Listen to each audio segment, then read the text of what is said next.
for more than 20 years in the search for ancient truth.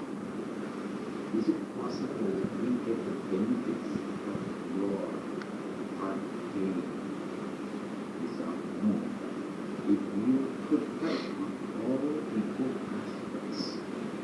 Basically this, why is it, although there is only one Buddha, there was only one Buddha, there's so much of division, so much of conflict as a reason.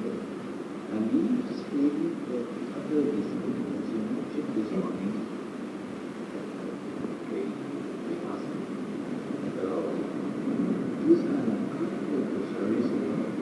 And a person who is weak is not even sure which one he follow. And he has wasted a lot of good time to really explain out to us this at time.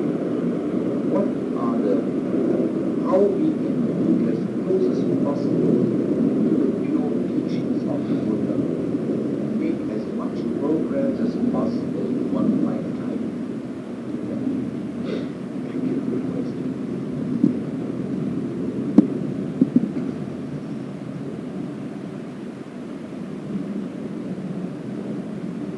I consider myself fortunate not to have been born into a Buddhist background, to have been born as an outsider, as it were.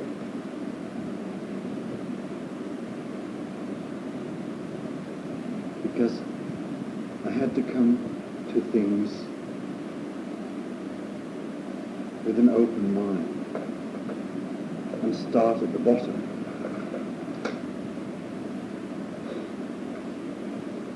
Buddhism, as it spread outwards from India, came into contact with various cultures and other religions, and was influenced thereby. It took on different forms, and till today we have so many different forms of Buddhism. Ethnic forms, I call them, cultural forms. Now, which one are we going to choose, if any? Or are we just going to remain with the form that we were born into, that we are familiar with, and why?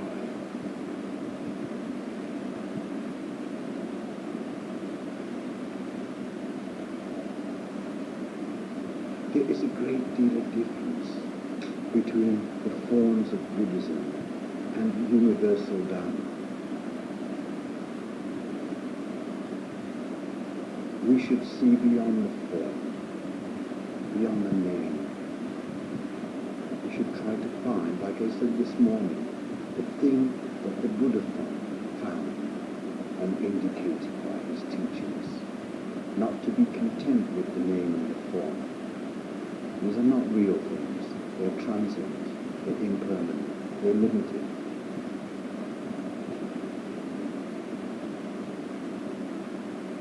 I was ordained first by a Thai monk in the meditation center in Penang, and shortly after that I went to Thailand.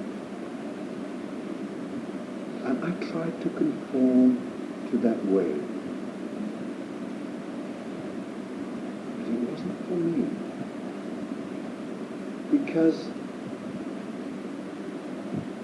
the way I stumbled across Buddhism was rather unusual. I came, as it were, through the back door. I came to Dhamma before I came to Buddhism. With most people, it's usually the other way around. You come to Buddhism first and then to Dhamma. It may perhaps help if I explained a little bit about how I came this way.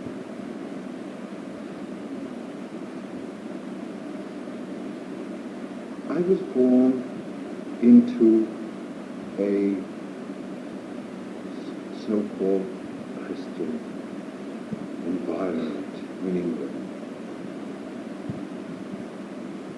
And through most of my early years, that was the only religion that I had any kind of contact with.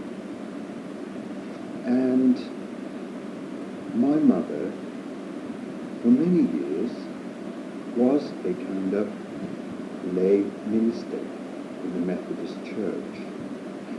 And she used to conduct services there. And I used to help her read the lesson and so on.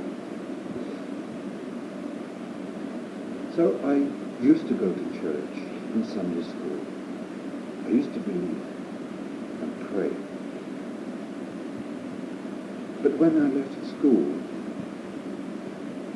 my religion sort of fell away. It wasn't that I deliberately discarded it. It was that when I went out into the big wide world, I discovered other things of interest, like most young people do, I suppose. And for some years, I had no interest in religion as such.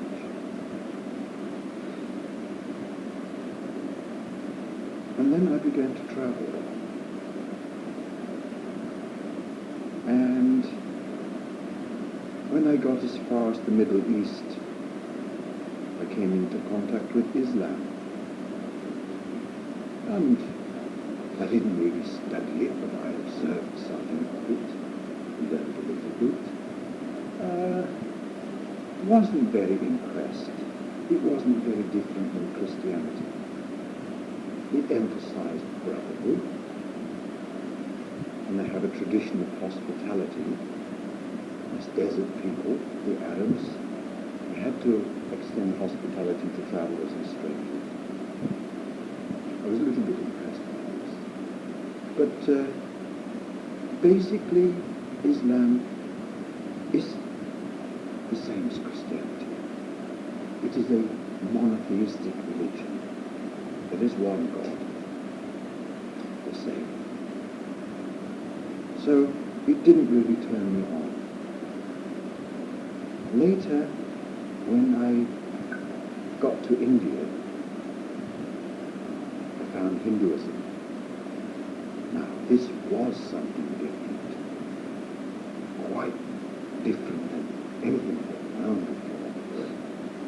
And its concepts of reincarnation, multiple lives, and the law of karma opened my eyes quite a bit.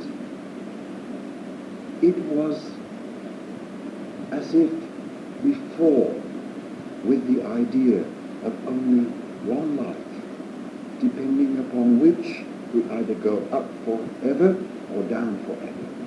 It was like looking at the world through a keyhole. How much can you see? With the broader vision of Hinduism, however, it was like stepping outside the door and looking around. See much more. I was impressed. I didn't understand it very much. But for some time, I think I even considered myself to be a Hindu.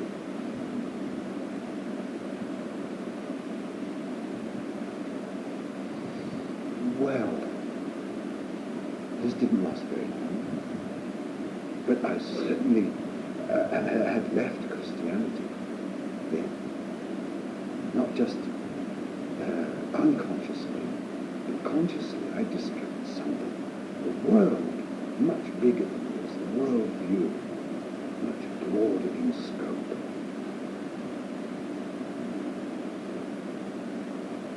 I was in India at the beginning of 1970,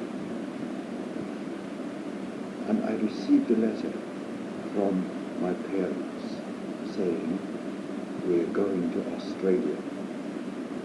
We've decided to migrate. You better come home and dispose of your things." So I went back to England. And I worked for a while, saved up some money, and left again for India, intending to go as far as India overland and fly from there to Australia to join my parents.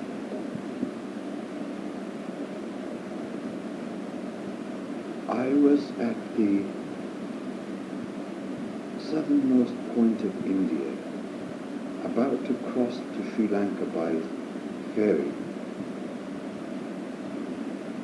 And one day I was approached by a Hindu yogi,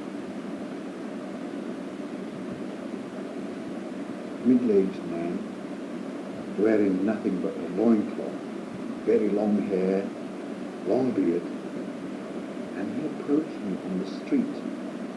He came up to me. I was with a group of other Westerners. I don't know what it was that made him come to me, but he asked me to go and stay with him. And I did. I left these other people. And it was a turning point in my life. He didn't deliberately teach me anything. Nothing that I can remember anyway. But I was impressed by him. It changed my life. And so I decided to remain in India for a while instead of going to Australia and travel around and see some of the ancient holy places. About a month later, I got to some Buddhist cave temples, world famous. They're known as Ajanta and Ellora. You've probably heard of them. If you have chance, please try to visit. If you see nothing else in India but these places, it's worth it. I had heard of them before, but I knew nothing at all about Buddhism. I hadn't met any Buddhists. I hadn't read any books on Buddhism. The only thing that I thought I knew about Buddhism was that the Buddha was a great fat man who sat under a tree waiting for people to come and feed him. And even that was wrong, you see. So I knew nothing about Buddhism, and you couldn't say that I was looking for Buddhism. You couldn't say that I found Buddhism. I think it would be more correct to say that Buddhism found me. Because when I got there, at these deserted caves, which were carved out of the mountain almost 2,000 years ago, I had a strong feeling that I was coming home again after being away for a long time. I'd never been there before. I knew nothing at all about it. I had this feeling. I call it EM. Affinity. I don't know why. But looking back on my life, there are two things of significance that stand out from my childhood that make sense. One, in a family of meat eaters or omnivores, I was the only herbivore, vegetarian. I never liked to eat meat. I was a very fussy eater. My mother had to prepare special food for me. Now by itself, that may be nothing special, because lots of kids don't like to eat meat. But together with the other thing, it makes sense. In India, vegetarianism is widespread. It's part of the culture there. I was attracted to India from my childhood. I don't know why. None of my family had ever been to India. I knew nothing about India. But the very word India did something to me, gave me a thrill. India called me from very young.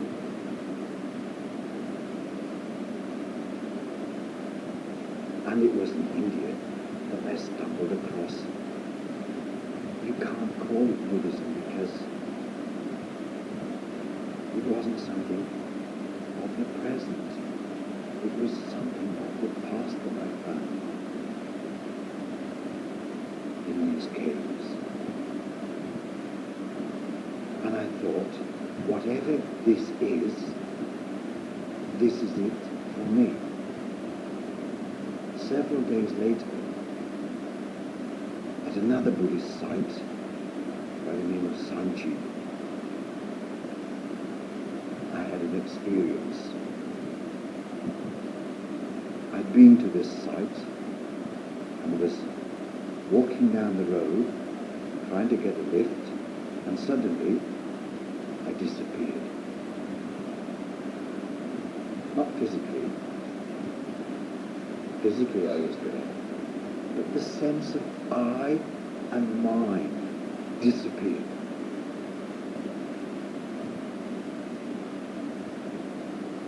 And my mind, it sort of like expanded until I felt at one with everything. And this happened to me. I didn't do anything to bring it on. It just happened to me. I saw that life is one. That I am not this small thing. I am everything. I knew where the center of the universe was. It is here. There is only here. There is only now. There is not another place and another time. We can only be here and now. We cannot be in another place or another time, because another place and another time simply do not exist. There is only here and now. Wherever we are, it is here. You cannot be there. If you get up and you go and sit in another place, that's also here, not there anymore. You cannot be there. You can only be here, where you are. And now is the only time we can live. Eternal life is not something we find only in the future after we die. Eternal life is here and now. There is only now, and it is eternity. So I saw this most marvelous experience. I felt full of joy and happiness and full of love towards everything. And I felt that I could communicate with even the blade of grass. And I wanted to tell somebody, but there was nobody there. And even if there had been, I don't think they would have understood unless they experienced the same thing.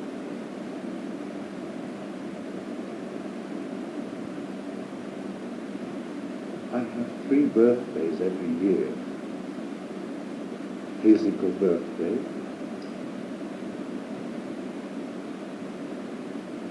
ordination birthday, and mental birthday or spiritual birthday. I celebrate that the day that my eyes were opened. That's the most important.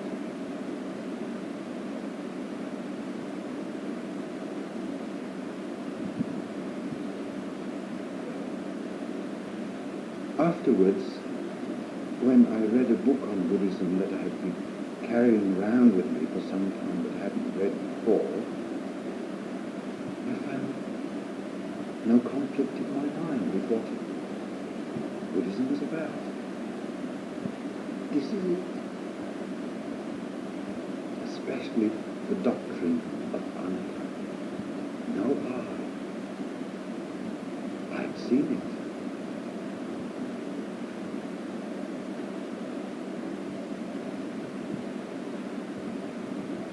I still have not met any Buddhists.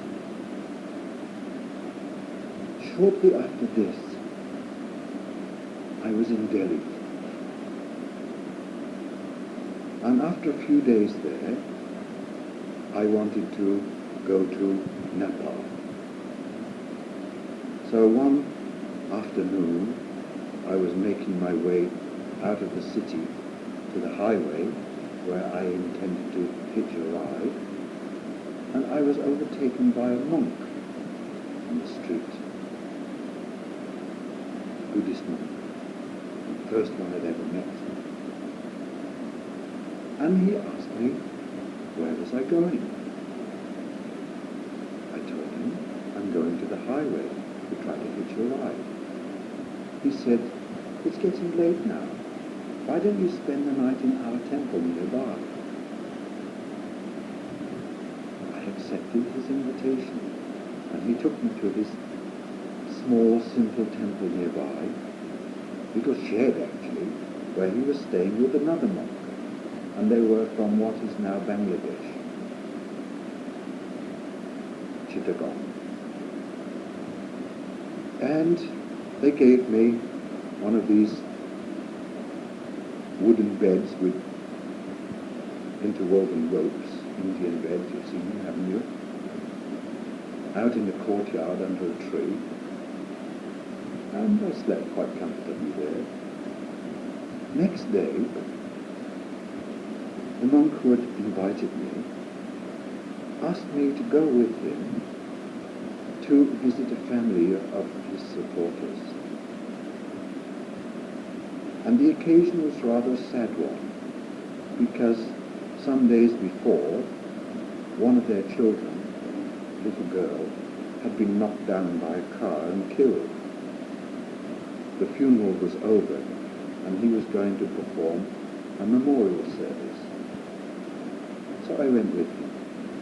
When we got to the house, he told the people to prepare a seat for me beside him against the wall and to serve food for both of us. Now, I knew nothing at all about the lifestyle of monks, so I didn't think it was unusual that they should offer me food together with him. I had no idea that monks, Theravada monks, never eat together with lay people. So I just sat where they told me to sit and ate what they gave me. And afterwards, he took his preaching fan, long handled fan, you've seen them, haven't you? Time on to use them, and started to preach. Now they were sitting facing him as you were sitting facing me, and they couldn't see his face behind the fan. But I was sitting alongside of him, and I could see his face. I didn't understand a word of what he was saying, but I suppose he was talking about this tragedy. And I saw that as he spoke, tears were running down his face. And I was impressed. I didn't know then that monks were not supposed to show emotion like this. But I thought, this is a person who cares, who shares the sorrow of others. I consider myself very lucky that he was the first monk I met. I've been to Delhi several times since then, and I've hunted around trying to find him in his temple. I couldn't. I've forgotten where it was, and Delhi has changed so much. And I asked about him. I met some other monks. They said he died long ago. So I wasn't able to meet him again. But I'm grateful to him. He was kind to me, and he gave me a good example of how to care, how to sympathize with people. Before I left, he said to me, my brother monk would like to know if you would like to become a monk, and if so, he will ordain you. I said, yes, I would like to become a monk, but not yet. I want to go to Australia first and see how my family have settled into their new country, and then I will return and become a monk. So I left and went on my way. And at the end of 1970, I went to Australia and saw how my parents were, and I told them of my intention to return to India to become a monk. They had no objections, because for some years I'd already been traveling around like this, without a direction. But now I had a direction, and they were happy about that. So I worked for some months, and I got some money together, and I travelled up to Darwin, and from there went by plane to Timor, and travelled up through the islands of Indonesia, through Lombok, and Bali, and Java. In Java, on my 25th birthday, I met the chairman of a local Buddhist organization. And he invited me and a friend to stay with him for a few days. And he was very kind to me. From there, I went on from town to town, staying in temples that he'd given me the addresses of. And I travelled up through Sumatra to Medan, and from there crossed to Penang. And it was in Penang, later, the next year, that ordination overtook me in the meditation center there. So I didn't get as far as India to become ordained. It happened in Malaysia.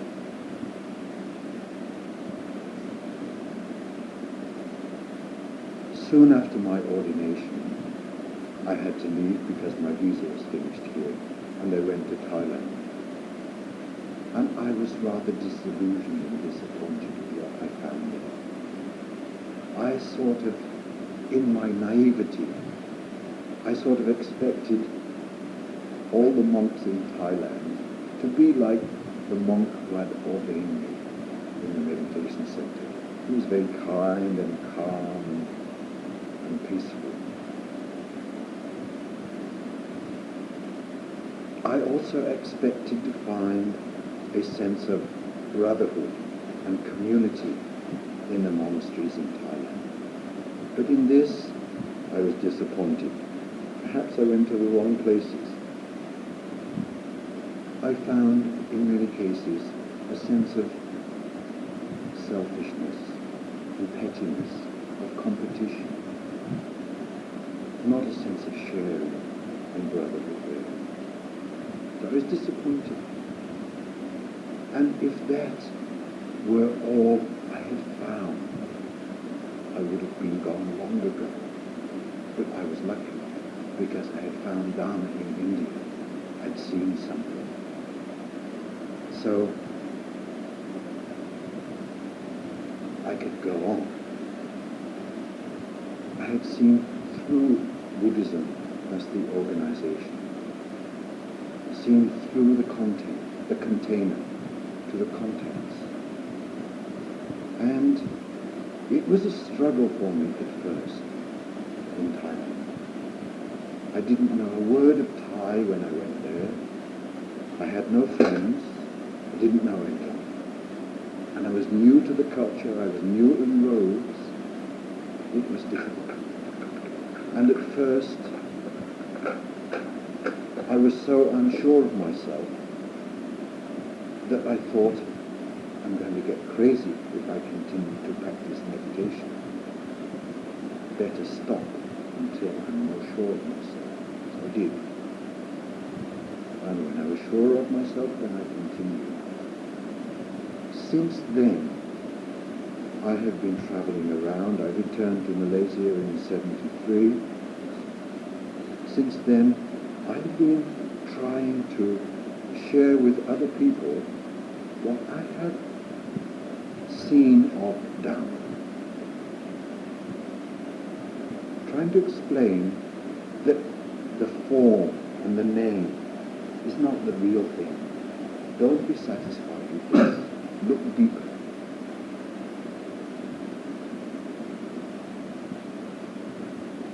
Don't just call yourselves Buddhists. It's not enough. It's tragedy if you think this is enough. You miss the real thing.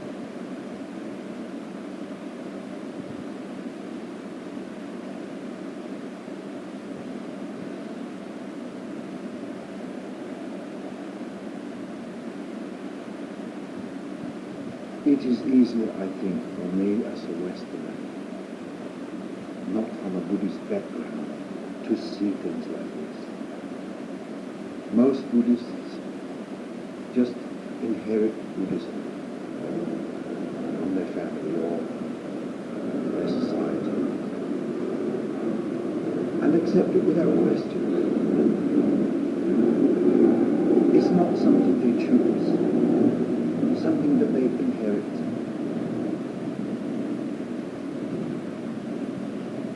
My purpose is to disturb people in their complacency. Like when someone is oversleeping in the morning and he should get up to go to work or school, and someone calls him, "Hey, get up, you'll be late." And he says, "Oh, don't disturb me, I want to sleep now."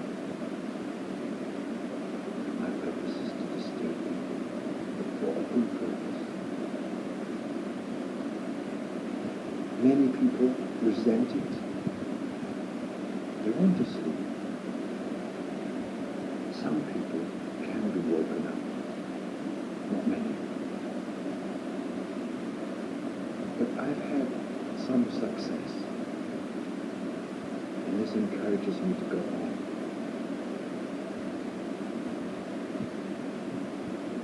I think perhaps my greatest success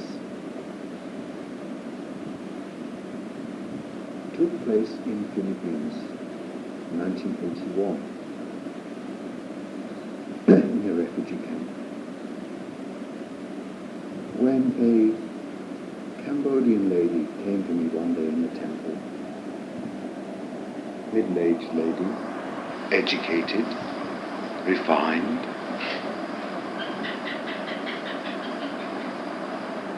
And she told me in her broken English about how during the time of Pol Pot and the Khmer Rouge in Cambodia, her entire family had been wiped out. Her parents and children and husband. Her husband had died with his head in her lap of starvation. And as she was telling me this, she was crying. But obviously she felt a need to unburden herself, to tell someone. So she came to me. And I listened to her without interrupting her. She said, "I've lost everything." When she'd finished, I told her, in as gentle a way as possible, how she hadn't lost everything, and that much might yet be gained. That through suffering we come to the greater life. Suffering is the gate, if we are intelligent, if we know how to look at it. It is an initiation into the greater life that most people know nothing about.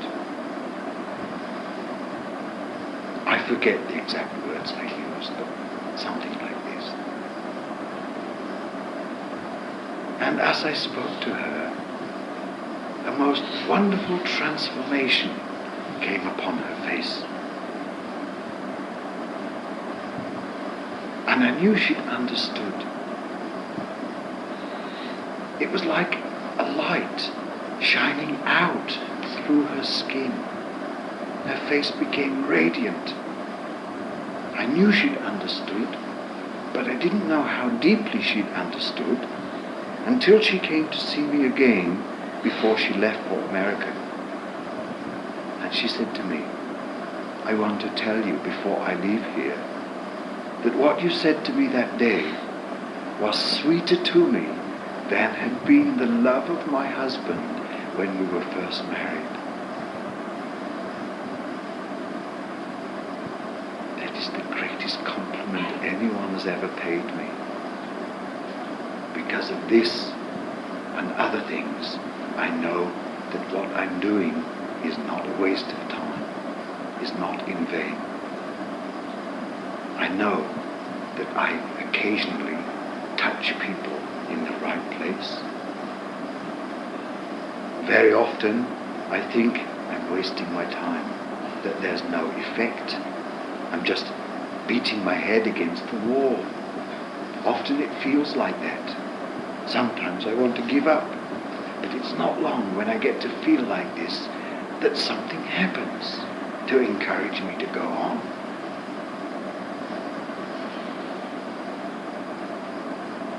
And on Friday, in the refugee camp, just as I was leaving, somebody asked me, "Why are you so involved with Vietnamese people?"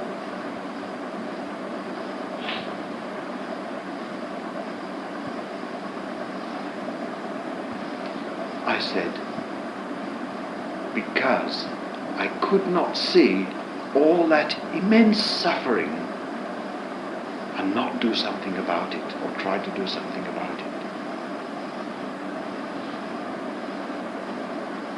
I know how to turn it around somewhat, how to change black into white, how suffering can be useful. I know I've learned something of this. And I wanted to share things with them. So I went to live in the refugee camps in Philippines. I spent 5 years there. I guess I burned myself out eventually, and I lost a lot of my sympathy for the refugees. Perhaps I stayed too long. Because many of them appeared to have learned nothing from all their suffering, and just went on as they did before with their old habits, careless and thoughtless, cheating others, stealing, even killing. The thing that made me most sad about that situation was not so much the suffering itself, which was a result of many causes, but the fact that very few of them seemed to have learned anything from it. They'd all gone through these awful experiences, crossing the sea in small, unseaworthy boats. I don't know if you've seen them. You can see them on the east coast there. I would be scared to cross a river in one of those things. And they crossed the sea in these overcrowded boats, often without food or water.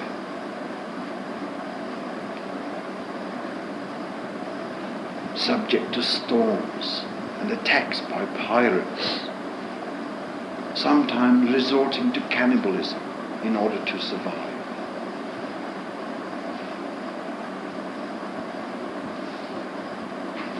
No one will ever know how many thousands of people drowned or died at sea. Their bones lie on the seabed. I only met the survivors, the lucky ones.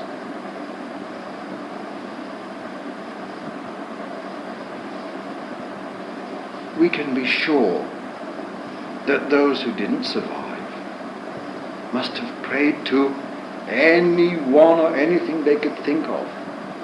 Buddha, Kuan Yin, Jesus, God. Anyone they could think of, they would pray to. how come they died? How come their prayers were not answered? Christians believe that God is omnipotent and good and kind, loving. How come he didn't hear their prayers and answer? Many Buddhists believe that calling the name of Kuan Yin when they're in danger, they'll be saved. Where was Kuan Yin when they called? Was she on holiday? Or on strike? Or deaf or something?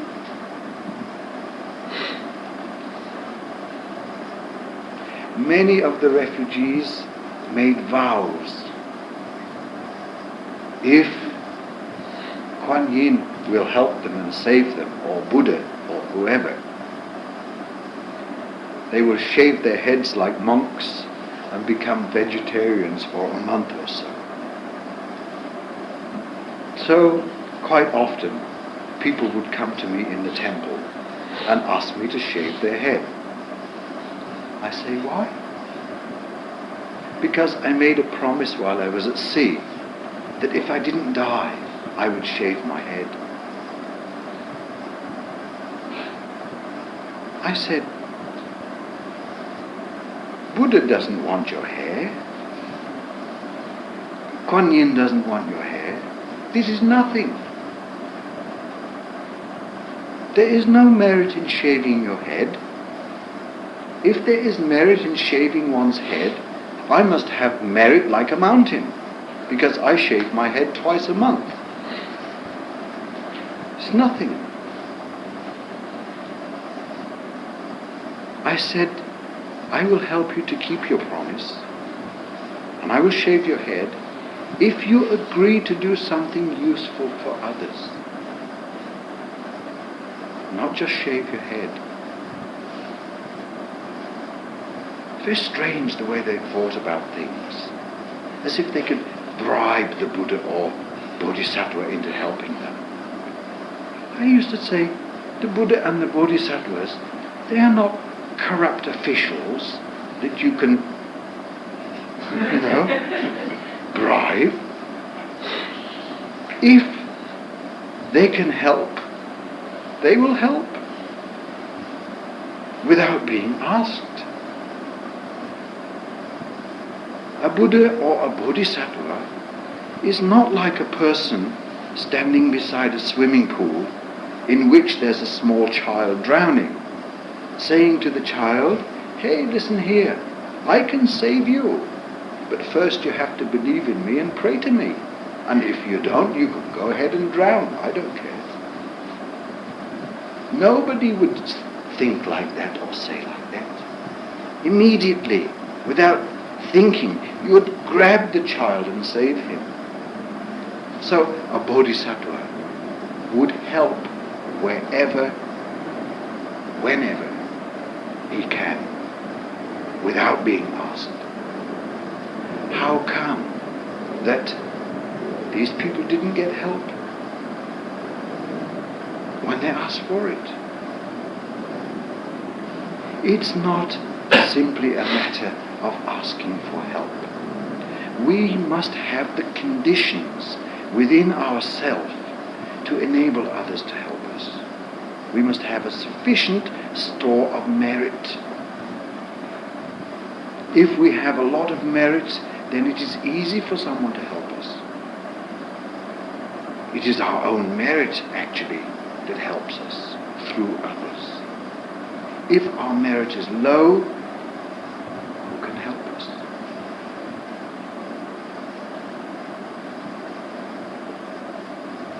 I remember one lady coming to me, and she said, I'm going to Australia next week. I would like to cut my hair a little. I said, a little? I'm pretty sure that when you were on your boat, you didn't promise to cut your hair a little.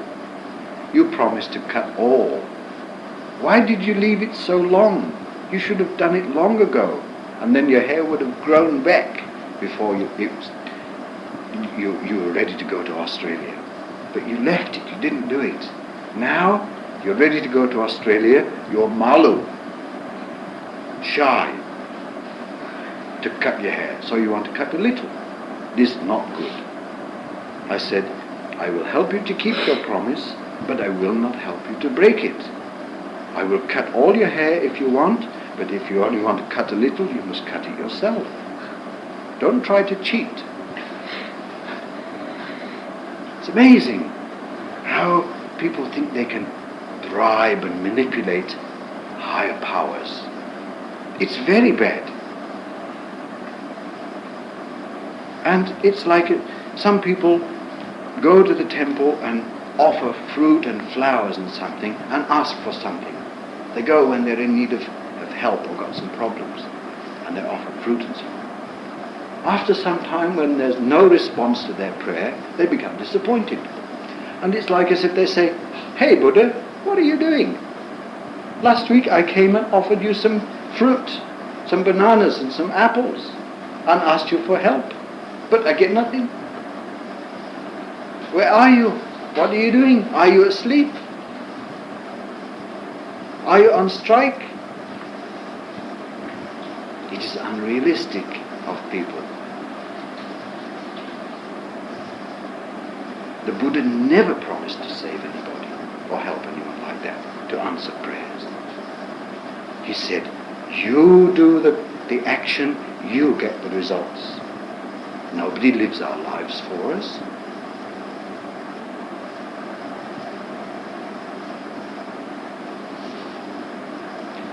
We suffer so much unnecessarily because we do not understand suffering. We do not know how to look at it. And then we blame other people and complain and feel sorry for ourselves. And it only makes matters worse instead of better.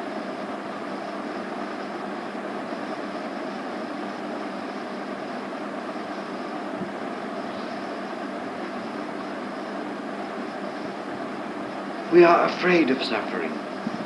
We hate suffering. And it gets worse because of that.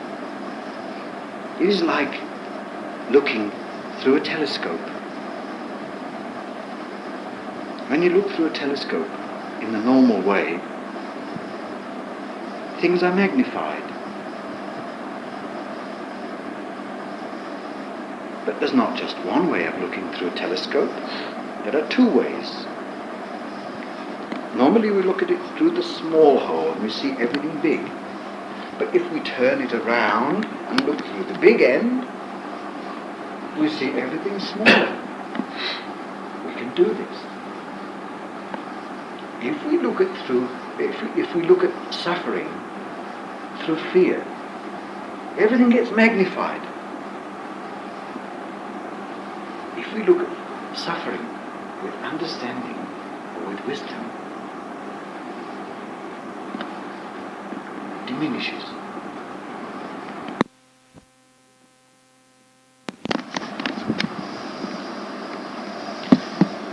Nobody likes being bitten by mosquitoes.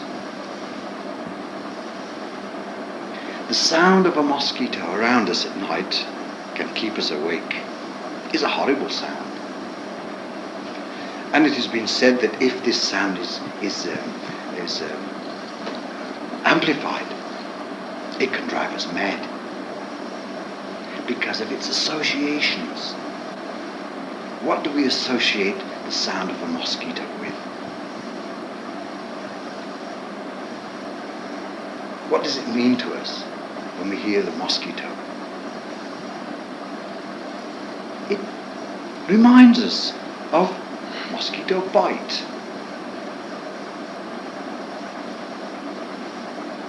Not very nice, mosquito bite.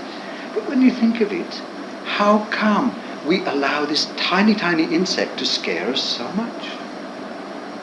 It's not really because we're afraid of getting malaria or dengue. We're afraid of the pain. But actually the pain from a mosquito bite is very little. It is the fear of the bite that makes it worse. And you can test this for yourself. Allow a mosquito to settle on you and bite you, and observe it without slapping it. Let it fill up. Take about 10 minutes, and then let it fly away. It's a teacher. Guru Nyamok. And after it's flown away, don't scratch the place where it bit you. Resist the desire to scratch it. If you scratch it, the itchiness will last much longer. If you do not scratch it, but just observe it, be mindful of it, the itchiness will soon go away. How come we allow a tiny insect like that to terrify us so much? It's unrealistic. Mosquito's a good teacher. Before I became a monk, if I had to go to the dentist for have a tooth filled, I would always ask for an injection. I hated this. Dreaded going to the dentist. But afterwards I thought, it's not realistic of me. So next time I needed a filling in Bangkok, I went to the government hospital, and a student dentist attended to me. And I think he'd formerly been a construction worker or road worker, using one of these drills, you know, drill holes in the road. Because he drilled this huge hole in my tooth, so big I could get my tongue in it. And it was painful, a little bit. But because I observed it mindfully, looked at it from a distance as it were, the pain wasn't half so bad as it would have been without. No injection, just observed it, the process. I could smell the tooth being drilled away, you know, the characteristic smell of the tooth. I don't say I enjoyed it. I'm not a masochist. But because I paid attention and observed it mindfully, the pain wasn't half so bad. It was a good experience.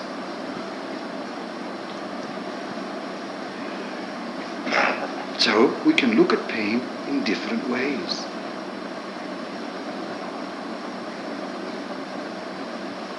Lao Tzu, and I love the teachings of Lao Tzu, said, accept misfortune as the bodily condition. Why do I say accept misfortune as the bodily condition?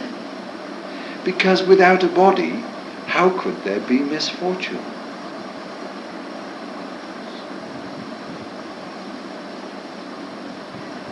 I like to give the example of headaches. I ask people, why do we get headaches? And people say, stress, worry, insufficient sleep, and so on like this. I say, no, you must look deeper. We get headaches because we've got a head. If we didn't have a head, we couldn't get a headache. Huh? So we've been born. We have a body. The body is subject to suffering. This natural condition of the body. When we have a body, we will suffer in various ways. Some things we can change, other things we cannot change. We cannot stop ourselves getting old, for one thing. Older. We may not get old, but we're getting older. Nobody wants to get sick. Everybody wants to be healthy, but we get sick. It comes to us, unsought, unwanted. What to do? Begitulah.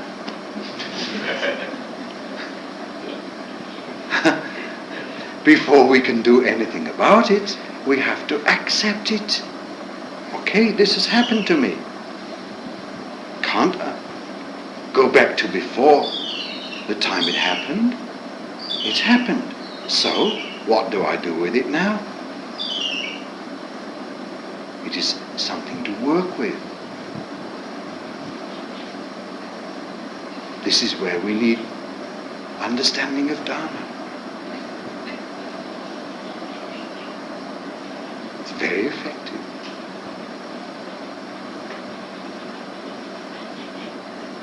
We understand, okay, I was born, I have a body, it is natural for the body to get sick. So we don't get so upset. If we know how to look at things in this way, when we get sad, we don't get sad about getting sad. We don't become double sad. When anger arises, we don't become angry about being angry. We realize it came. Hold on, it will pass. Everything comes and goes. It doesn't last long. So we remind ourselves about impermanence. It comes and it goes. Like the waves on the beach, coming and going. Nothing lasts.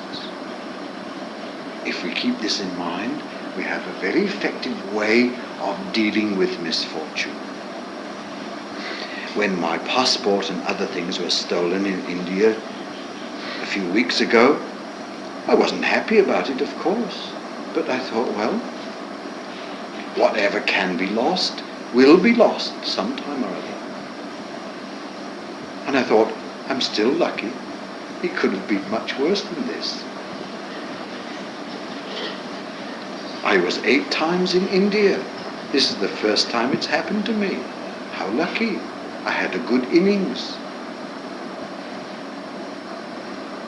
So, we can deal with disaster by looking at it philosophically.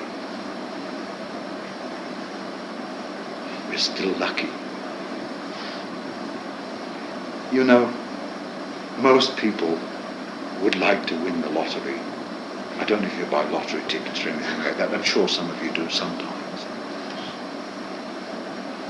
Hoping to strike it rich. But you know, every day that we survive is like winning the lottery. We've won the lottery thousands of times already.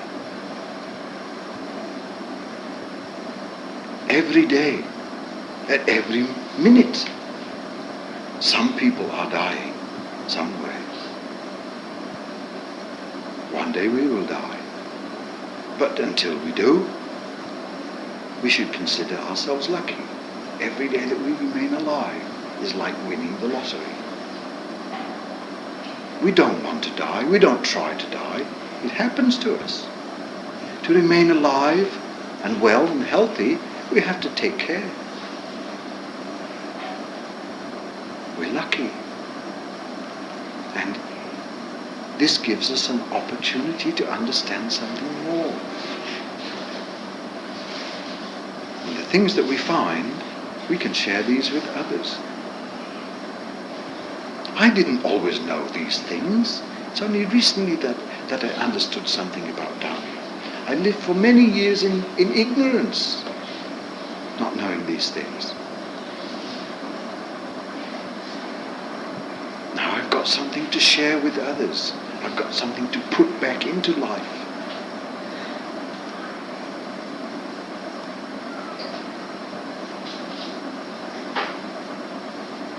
Suffering can be useful.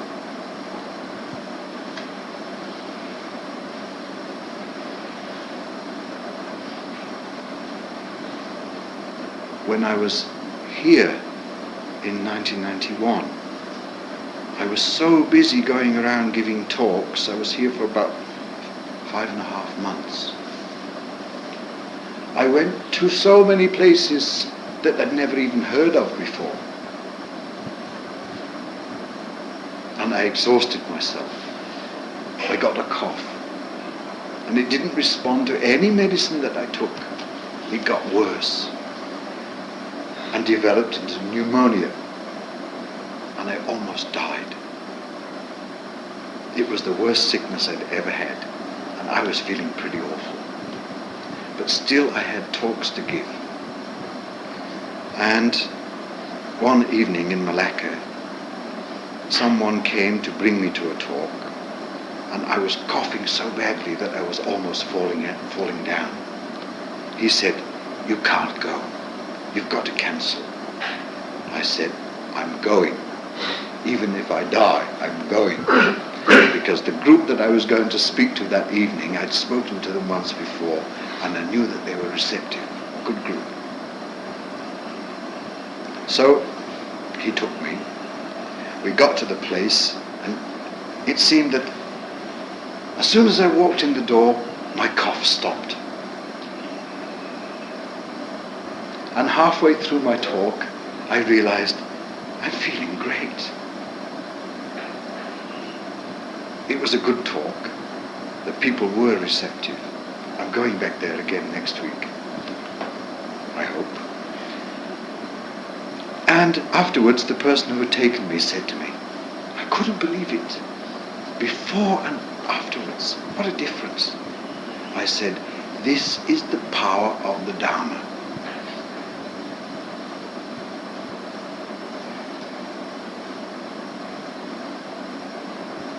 If we take joy in Dhamma, it can bring about even physical healing.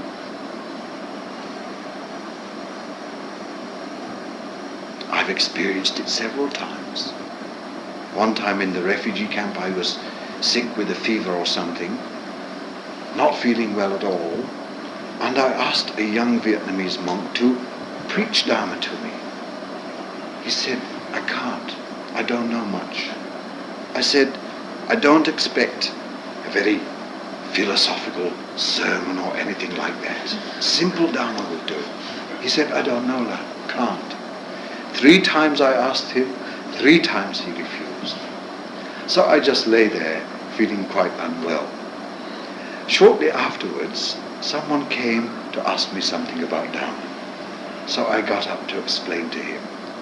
And my sickness left me when I was doing so. The Dhamma is like medicine. It works. If we have this yen or affinity with it, if we find joy in Dhamma, it can bring about physical healing.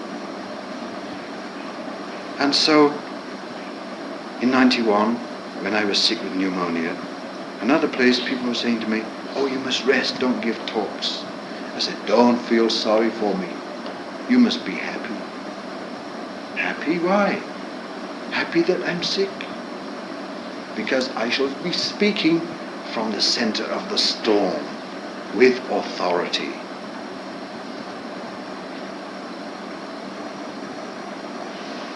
You should be happy because I'm lucky. This is the worst sickness I've ever had. I'm lucky to have lived this long and not been sick like this before. This sickness helps me to understand how lucky I have been. And so I didn't look on it as something negative. I saw it as something useful.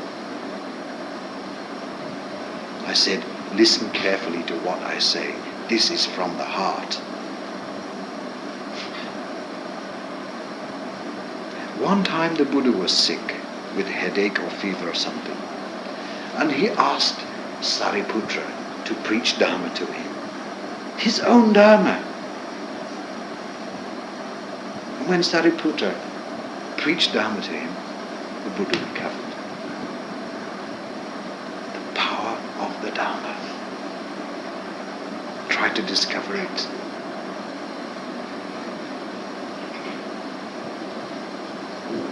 It's inside us, not outside. But a lot of Buddhists expect the monk to be the source of power. They expect him to be like a magician, instead of finding the magic themselves. So they call in the monk to chant for them, chant me a blessing. They become dependent upon monks, instead of being a refuge to themselves. I don't like this.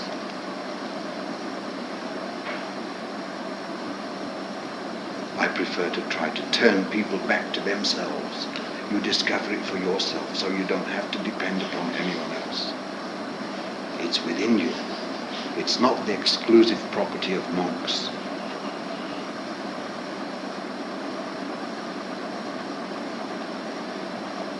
I don't like the big gap between monks and lay people. It's artificial. It's not good. We're all human beings, whether we have a botak or not, or a yellow robe or not. That's only outside. We've got hearts and we've got minds. Don't put yourself down thinking I'm not a monk or a nun. You are a human being, and it's something wonderful. We don't know what it means to be human. We see so many other human beings in the world. We learn that there are about 5 billion other human beings in the world. We think something ordinary. Not at all. We don't know what it means to be human. We're only just beginning to discover what it means to be human. We take ourselves for granted. We take others for granted. And we do not know ourselves at all. Do you know how your eye sees? How your tongue tastes and speaks? How your heart beats? Even your physical body you do not understand. Do you know how you walk? How you coordinate your movements? Do you know how you think? How you reason? How you understand? We don't, do we? We've got so much to learn. We must appreciate ourselves. Begin with ourselves. It's the only place to begin. But not in a selfish manner. We begin with ourselves, but we do not end with ourselves. We understand ourselves. What do we want? What do we like? Be honest with ourselves about our feelings. What do we want? We want to be happy. I want to be happy. I don't want to be sad or to suffer.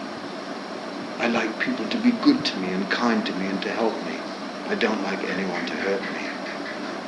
How about you? The same. Exactly the same. Everyone is the same in this way.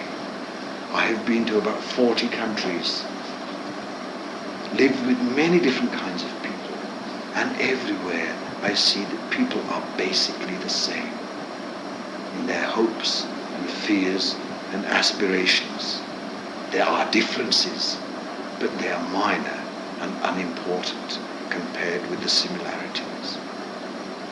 We're basically the same. So if we understand ourselves, we will also understand others.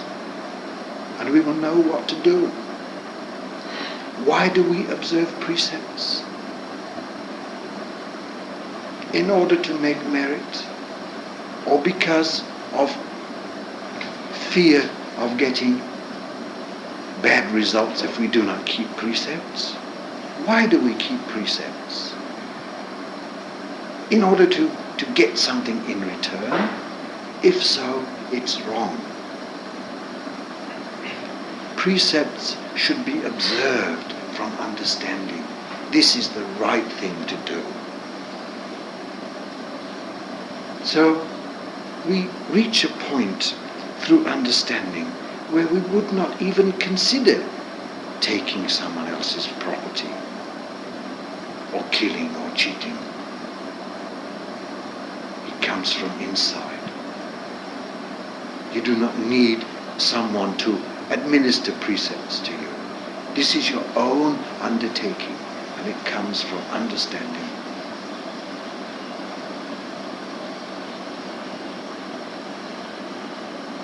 And all our other actions too. Why do we do them? Why do we help others? Why do we donate to charity and so on?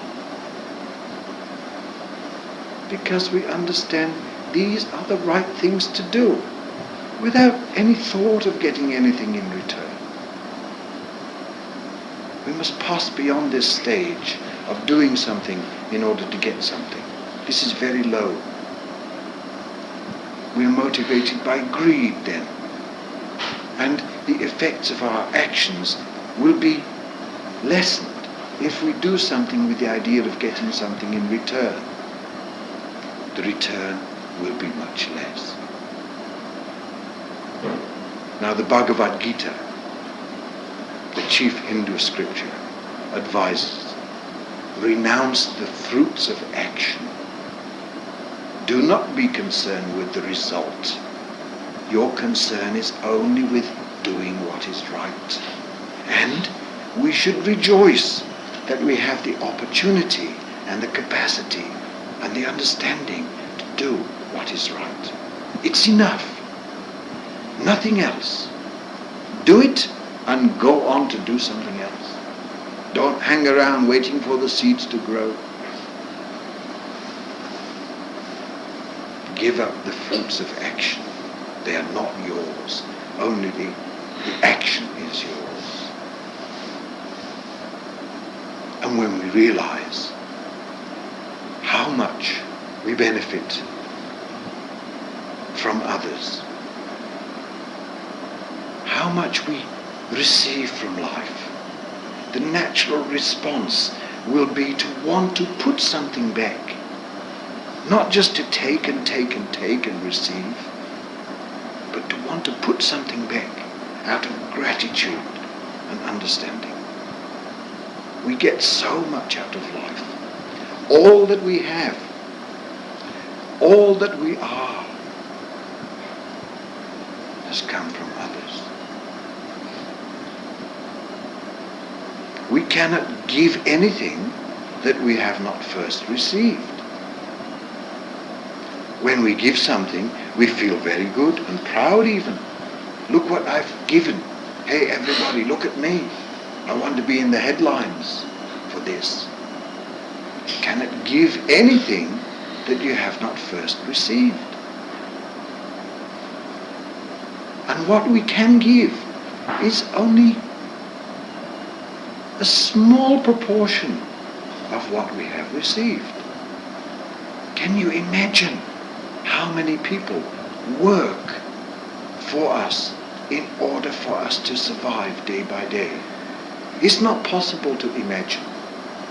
Because no sooner would you identify some of the people who are involved in your life, providing you with food and clothes and other necessities, then you would find another circle behind them, supporting them, and outwards like that, until you would find the whole universe involved in your existence, and still you wouldn't get to the beginning or the end.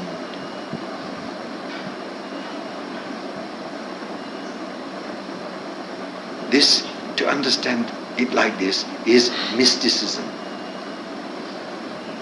We feel it. And it brings about a response in us. We can't just accept it as we've done before. We must do something. We must become participants of life instead of mere spectators.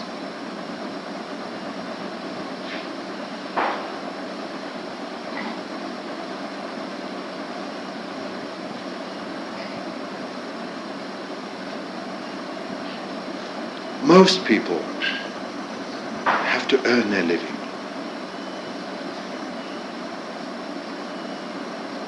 Doing various things. Why do people work?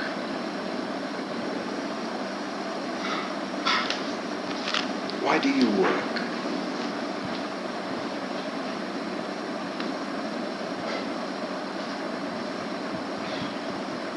In order to earn a living, yes? Of course. But I hope it's not only for that. You need to earn a living. You need to be paid for your work. I'm not suggesting you say to your boss, "Hey boss, I've decided I don't want to be paid anymore. Don't bother paying me, I'll work for free." I'm not suggesting that. What I am saying is that if we work only for money, we rob ourselves. We deprive ourselves of so much. If we work with the understanding that what we are doing is serving others in some way, contributing something to the society, something useful, it becomes a spiritual activity. Doesn't matter that you're getting paid for it. That's beside the point. A different way of looking at it transforms the work, gives it depth, which you never were aware of before. I would say that most people in the world do not understand this. They work only for money. And when you work only for money, you've got a price on your head. This person is worth so much per hour. Can we put a price on a human being, on life? Is it not a big mistake to do so?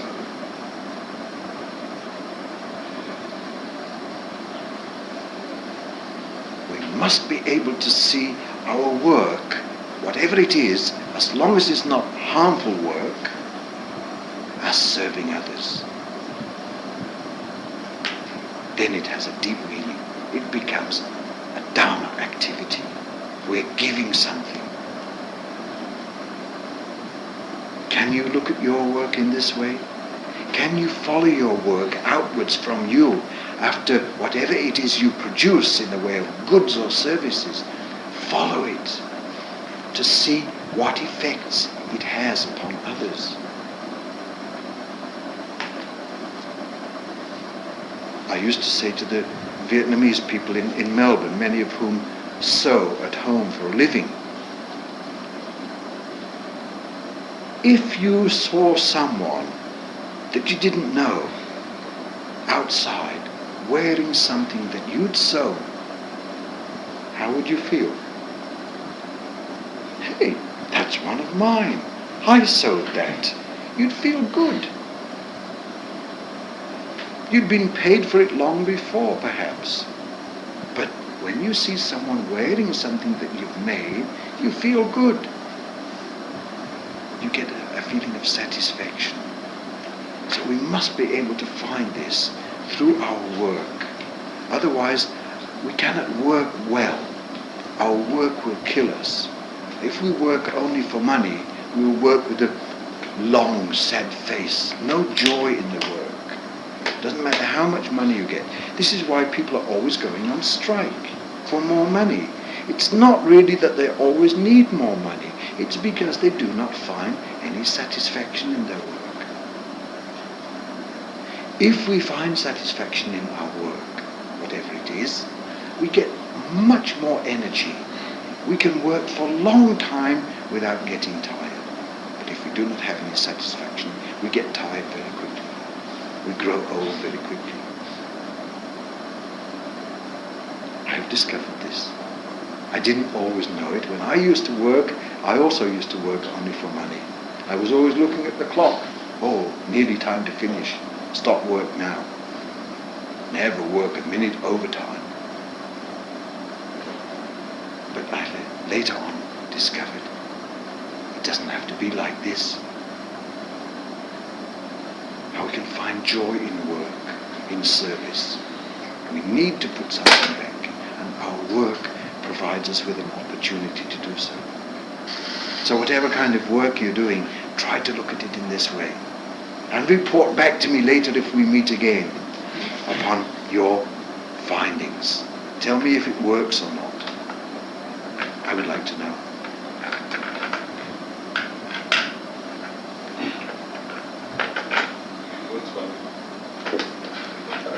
Have you? You see? I've shared something with you. You can pass it on to others. Don't have to give it back to me. I've got it already. I don't need it back.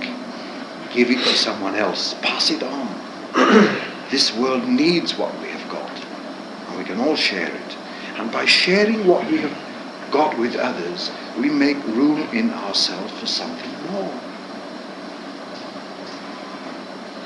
From one success, we go on to another. We evolve, we develop.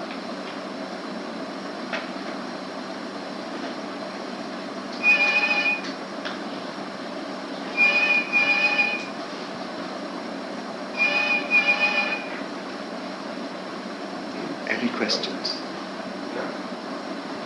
I'm running out of things to say, you know. Last night and this morning and now this. Goodness me. Because your talk is so clear.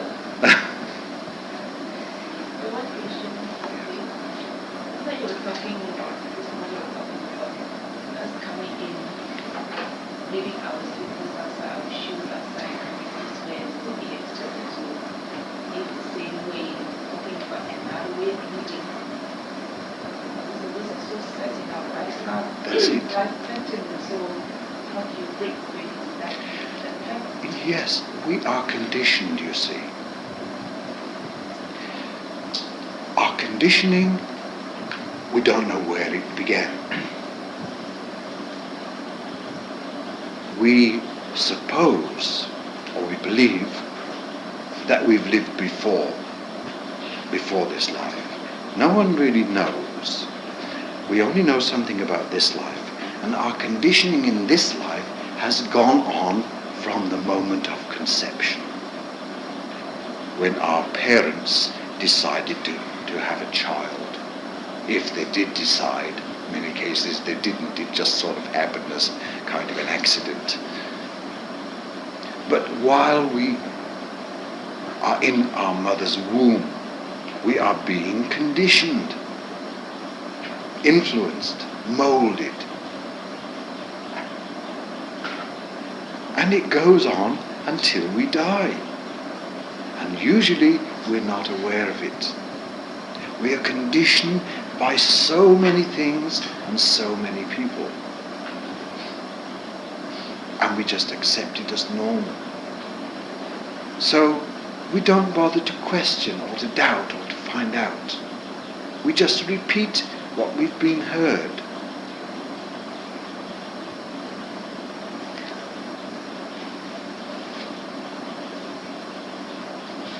Without understanding. And many of the things that we've been taught or we've just accepted are wrong.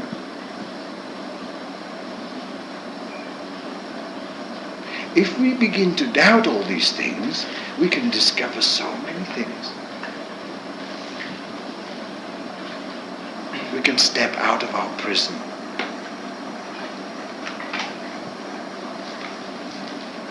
No one restrains us except ourselves.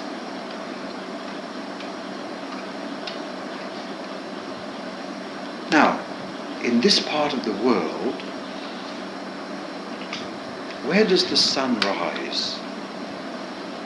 Which direction? Huh? East? Are you sure? Yes? And where does it set? Are you sure? I'm not. Well, I am sure.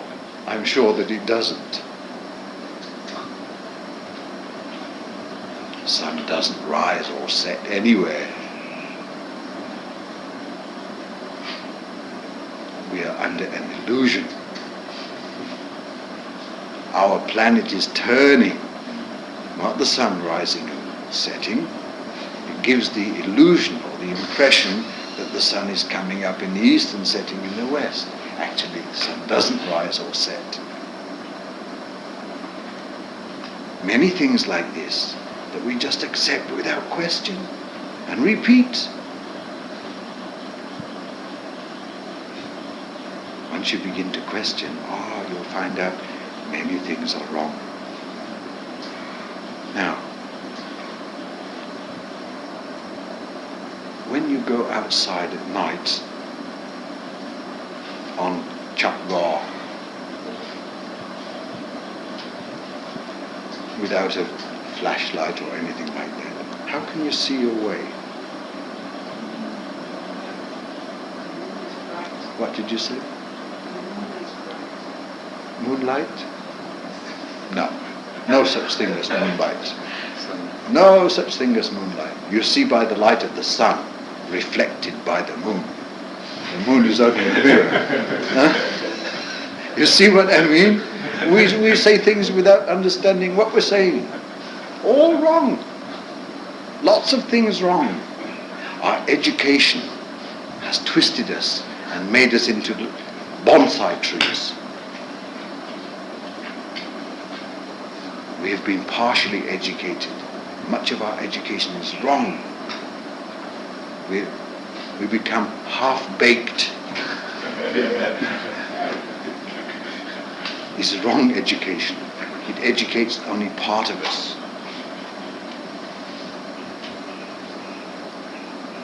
It takes us only part way. And we're quite content with the certificates that we get from school and college and university. Bits of paper. We become paper people. It's not enough. Don't be satisfied with this. Take your education into your own hands. Learn. Don't wait to be taught.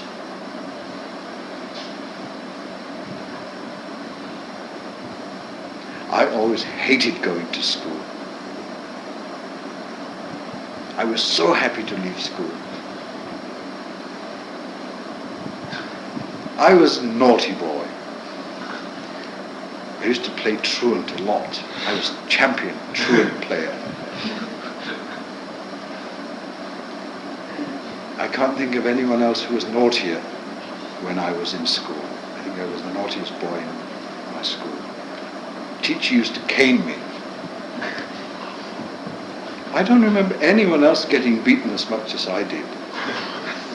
So I used to play truant. And at lunchtime, because we went to school from 9 till 4 with an hour for lunch. Sometimes I think, I've had enough today, I'm not coming back in the afternoon, and I would go into the woods nearby. After lunch, the teacher would say, where is he? Anyone know where he is? Somebody said, we saw him going into the woods. And several times he brought out the entire school to search for me in the woods. But I was very good at camouflage, at hiding, you know. I would hide, and they'd be all around me, but couldn't find me. But next day, I had to go to school again. And the teacher was waiting for me with his right hand. It wasn't that I was incapable of learning. It was that I didn't like being made to learn. I wanted to learn in my own way. I was always a rebel from very young. I was so happy to leave school. About 12 years ago, when I was in the Philippines, I started to think about this. And I wrote a letter to my old school teacher back in England. I said, I would like to thank you after all these years for what you tried to teach me. Only now, in recent years, have I begun to understand some of the things you taught me so long ago. I told him how I never liked school, and how I was a naughty boy, and how I used to be beaten often.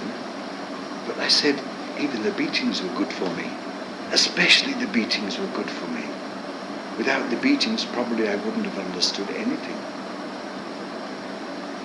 I said, years ago, I used to call you sir. Now people call me sir. I'm in the same position of knowing what it is like to try to transmit something to others. Sometimes instead of appreciating it, they even hate you for it, like I hated him. I said, years ago, I had the idea to become a history teacher, but I lost interest in that, because history, as it is recorded, is one-sided. It's never recorded accurately or completely. It is his story.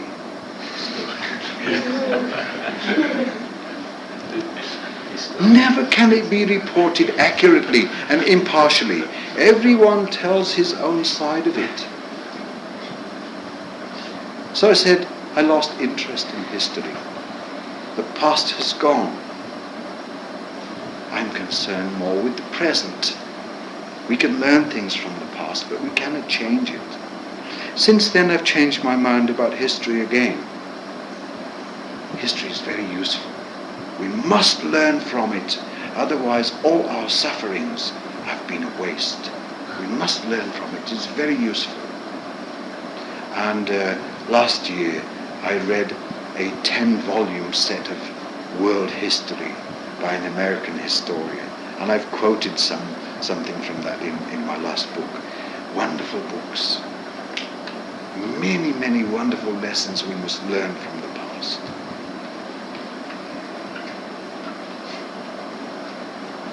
So, when I went back to England, the end of 1985, I went to see my old school teacher. He was 80 years old, but he'd lost his mind and couldn't remember me. Sayang. But I felt good that he was still alive and I could visit him again and say, thanks.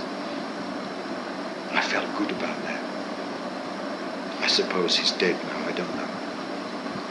But I was lucky to see him before he died and to say thank you. But when I was in school, I hated him so much.